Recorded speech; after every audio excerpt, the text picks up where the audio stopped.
Hello, everybody. Good morning. Texans Training Camp, and joining me here is Seth Payne. We usually talk to you at night, but this is an early morning start for me, at least. I know you're up early, but we're here. It's Texas Training Camp, finally ready to go. It's one of the biggest changes that Lovie Smith has made, at least the most easily noticeable changes, is that they're practicing really early.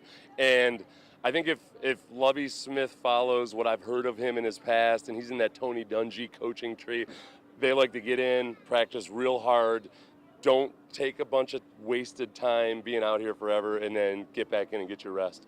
And that's what it looks like so far. Like Bill O'Brien ran crisp practices. I think Gary Kubiak ran crisp practices. So it doesn't look that much different. Right. But it just feels like a normal training camp compared to what we saw last year, where there was a little bit of drama going on. There was a little drama. The thing that always kind of tripped me out about the Bill O'Brien camps was that they didn't have the logos on the helmets. Remember that? Oh, yeah. He had that whole thing that is like, oh, no, until you make the team, you're not You're just an anonymous cog in the machine until you actually prove yourself, right? Yeah. I know you've been in the league for 10 years, but you're just a nobody, you bum. Lovey doesn't, he doesn't buy into any of the macho BS. You know, if it's stuff. Yes, he's been around a long time, man. He knows a thing or two about this league. Yeah, he's not trying to prove anything to anybody. So that part of it, as a former player, that part of it's refreshing. I do want to ask you, from your playing days, now you go through OTAs, you go through all that, and then you get a little bit of a break. What is it kind of coming back, getting back into the fold after you do get that little break to spend a little time with the family? Or, I know you're still working, you're not going on many vacations and all that, you're still focused on what you're doing, but to come back with all the guys, it's fun. What was that feeling like? You know what, it changes from year to year. Because when you're a rookie, at least with me, you're tense. You're nervous.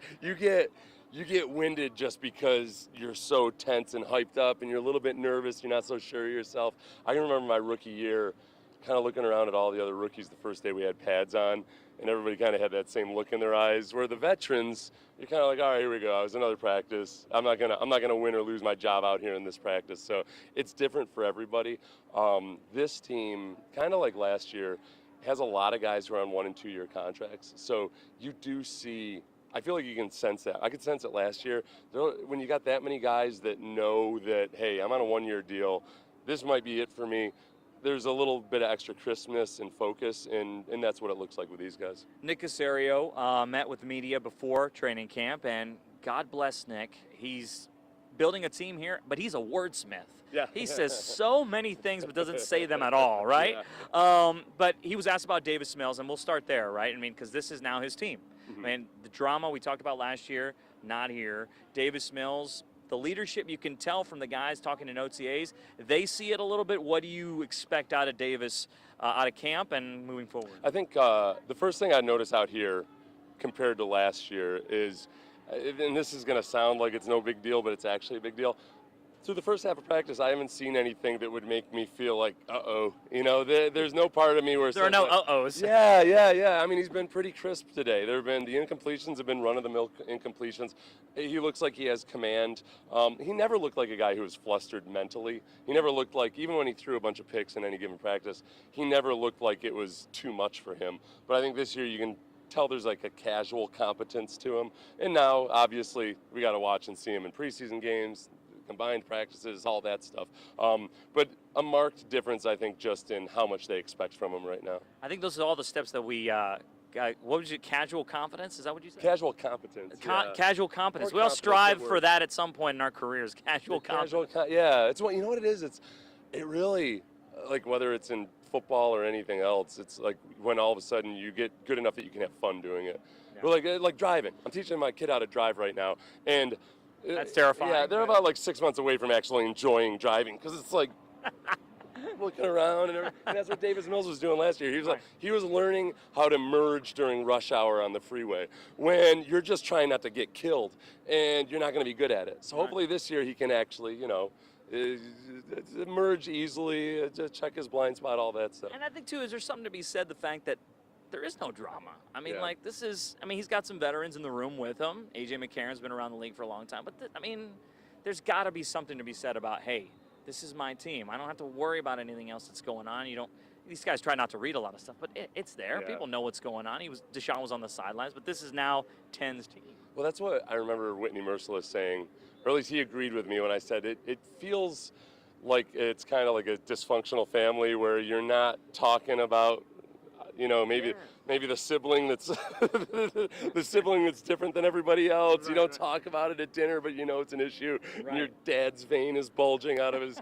Like, it felt like that. And even though everybody obviously knew what the issue was, there were still only certain things you could do when you've got that situation there. And I think, it's not going to turn them all of a sudden into a championship team without that there. But for a team that's trying to develop a culture, I think it's possible. It's possible now, whereas last year I think there's only so much you could do.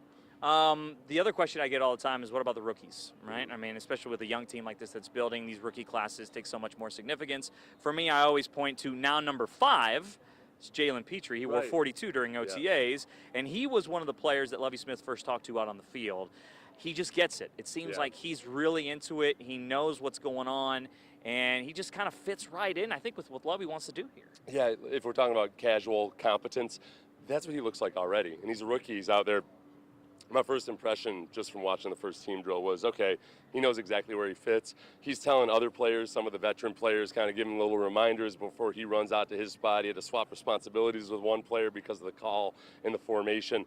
He's got that football IQ, and I don't like using that term because I think sometimes it's vague and sometimes it's given out a little too easily, but he has that quality kind of that it factor, I think. Yeah, like Tyrann Mathieu, where Tyrann can see the game differently than a lot of guys see the game, including like when he's blitzing, when he's playing cornerback, when he's playing safety.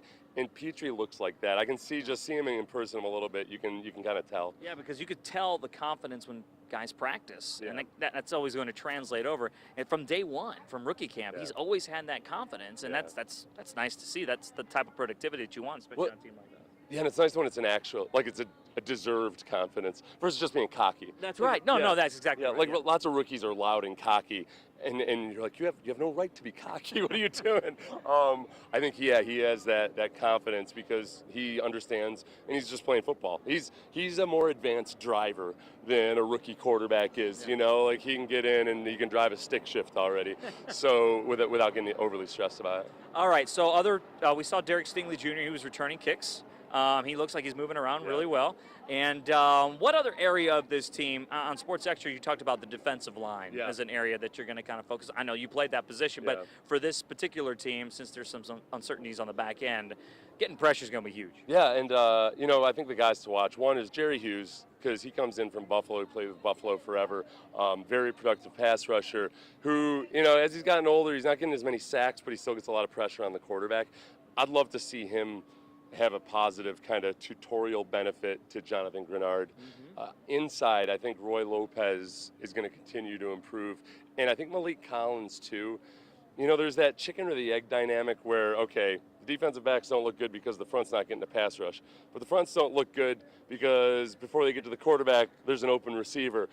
They complement each other if it's done right. And I think Malik Collins, with some more help on the back end, can get some more sacks this year. And finally, offensively, what do you want to see? I saw Laramie Tunsil's out here, Titus Sauer, those guys, they walked out together.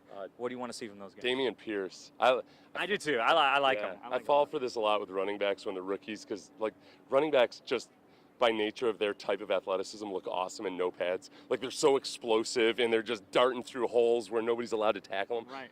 Having said that, he looks really good. He looks really explosive darting through holes. So, I like him. And, I think a lot of people were kind of, taken in by his personality. But you talk to people at University of Florida, and it's more than that. He didn't get a lot of touches in college, but that's just the nature of college football and that SEC. Everything else. So I'm excited about watching him.